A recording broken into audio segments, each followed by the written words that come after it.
Hi guys! Welcome back to my channel. Ayan guys, I wanna share guys, update ko lang kayo sa perfume ko guys. Kasi parang ang tagal ko nang hindi na-update sa perfume ko guys.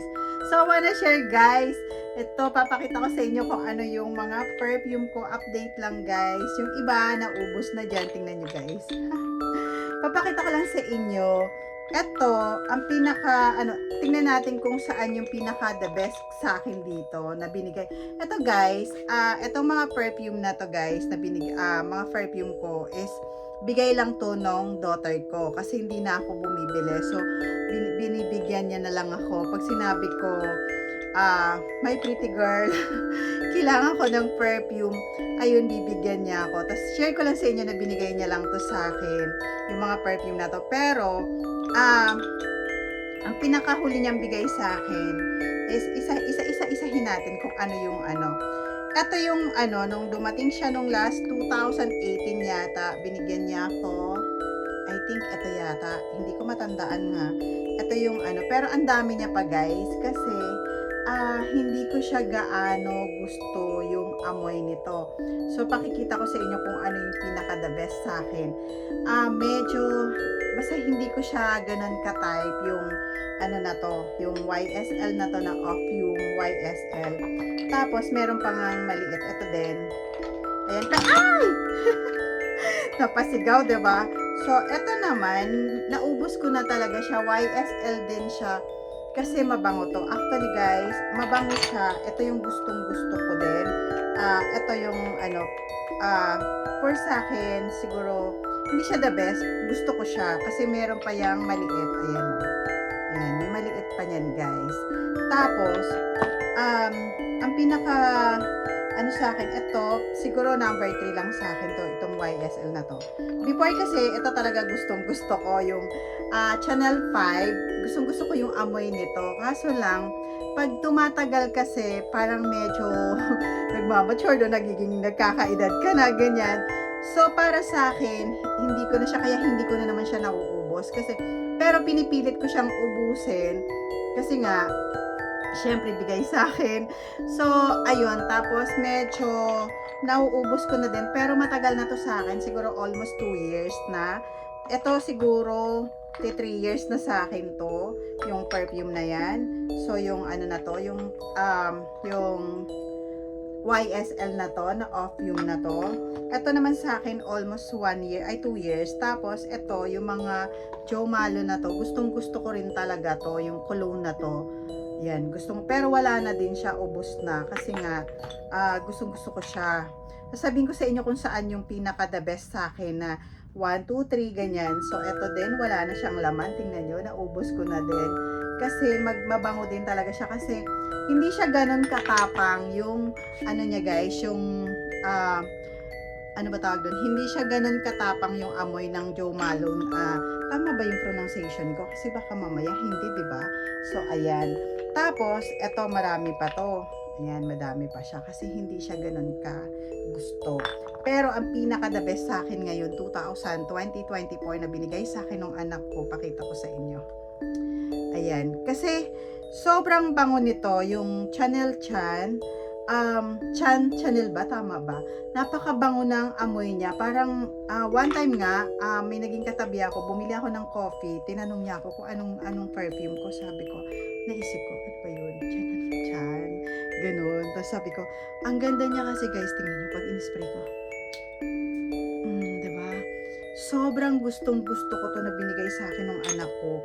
Kasi hindi siya ganun ka, guys, hindi siya ganun ka tapang. Tapos, parang sobrang light lang yung amoy niya, guys. Tingnan nyo, guys. So, ayun, thank you doon sa nagbigay sa akin na anak ko. Tapos, actually, madami pa to.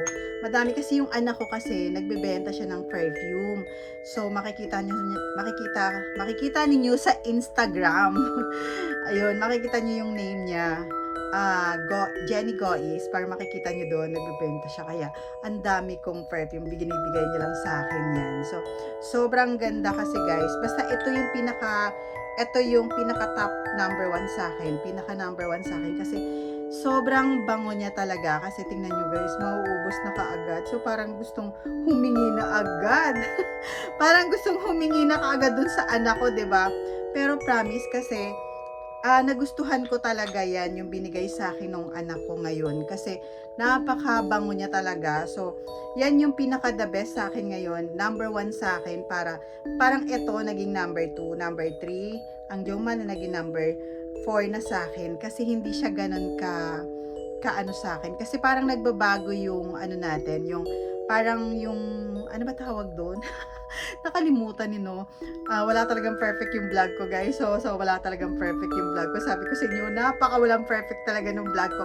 Parang ano siya guys, yung scent niya hindi siya ganun katapang, hindi masakit sa ulo, hindi siya nakakahilo kasi kapag yung perfume mo kasi guys, sobrang tapang, parang ang ano, minsan mahihilo ka sa amoy. May sister kasi ako na sa US na parang ayaw niya talaga ng amoy ng mga perfume. Kahit any perfume, ayaw niya talaga. So, pag pumupunta ako doon, so parang hindi mo siya magagamit.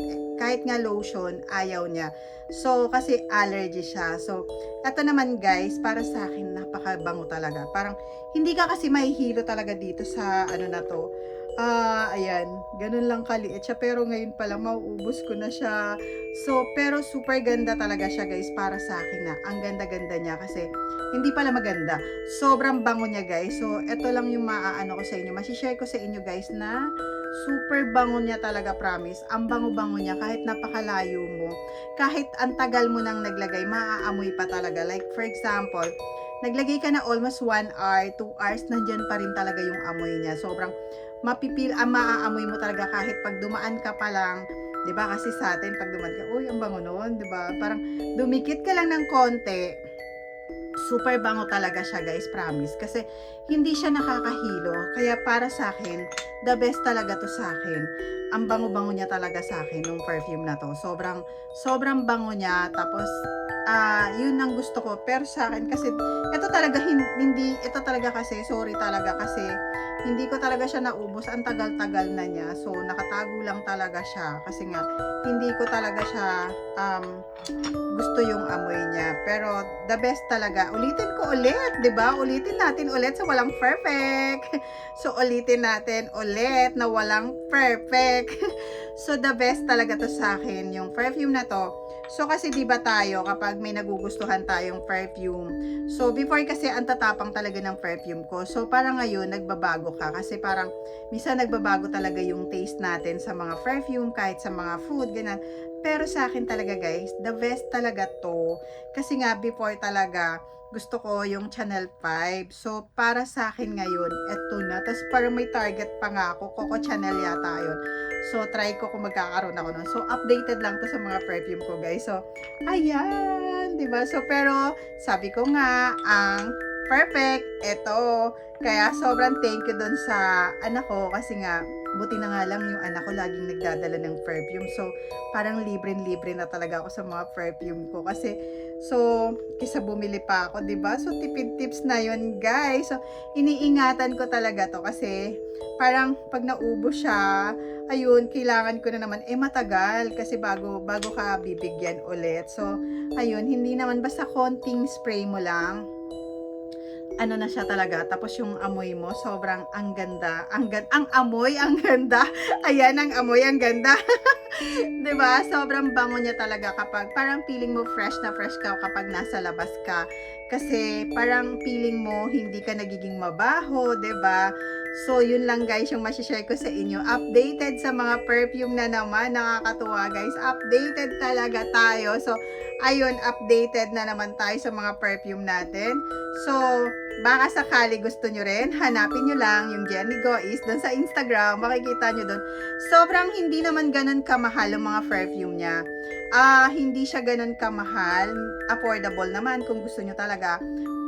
100% na original talaga. Pero sabi ko nga sa inyo, eto, donation lang to para sa akin. Dinodonate lang nung anak ko. Ayun, so nakakatuwa naman kasi sobrang nakaka-appreciate kasi nga binibigyan lang talaga ako ng anak ko kapag umuwi siya. So, yun ang inaano ko talaga mga perfume, ganun. Kasi before kasi talagang mahilig ako sa bag, pero ngayon hindi na kasi nga parang iba na yung panahon ngayon, 'di ba? So, thank you so much guys sa mga nanonood sa vlog ko, na kahit walang perfect na vlog ko, kahit hindi maganda, 'di ba? Thank you so much sa inyo guys, sa mga nanonood ng vlog ko na walang sawang manonood. Ayun, thank you so much guys. And don't forget to click the notification bell para notification bell, diba? Blah blah. Ayan, so para updated kayo sa mga vlog ko guys. So thank you so much sa panonood ng vlog na kahit walang perfect, 'di ba? Wala nang perfect sa mundo. Kahit sa atin walang perfect, ingat-ingat po tayo sa mga ano, ay tapos magsa-summer na. So ingat tayo sa mga sunburn, ganyan. So yun lang guys yung ma-share ko sa inyo, and see ya guys. And see you next week ulit. So ayun, thank you so much. Bye.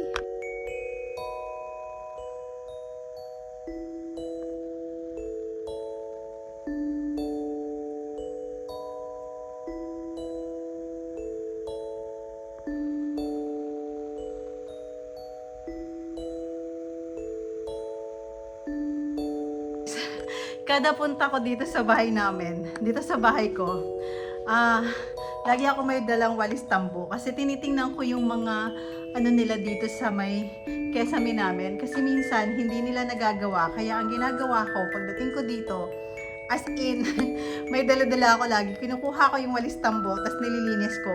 Kasi pag utos ng utos ako sa kanila, baka sa 1 taon pa nila gagawin. So, eto gagawin ko. Tatanggalin ko yung mga dito-dito, ganyan. So, ganun ang ginagawa ko pag may time ako. Kasi nga, pag utos ng utos ka dyan sa mga alaga ko, Diyos ko, abutin ako ng 1 taon. So, ayun, samahan nyo ako. Maganito ako sa walang perfect na vlog, guys. Donation. Guys, nandito na ako sa bahay ko, sa kabila sa mga ampon ko. So, ito na naman ang donation ko para sa kanila. Ay, nakakapagod. Tas ando ng papi ko makulit. So, ito, check ko to lagi guys kung malinis yung bahay na to. Kasi, ang mga nakatira lang dito is yung mga pamangkin ko, talaga mga alaga kong ampon. So, tingnan mo si Sula-Sula, ang kulit-kulit mo. So, malinis naman yung bahay namin. At eto, kasi pag hindi ko check to, minsan, padaan, minsan hindi talaga sila naglilinis. Kaya, ayan, tingnan nyo guys, medyo makalat, pero hindi na ganun kakalat. So, kasi bubugbugin ko sila kapag hindi sila naglinis. Ang kalat ng room ko, ayan, makalat na naman siya. Ayan guys, ayan, next time na po tayo mag-live kasi inaayos ko pa po yung room.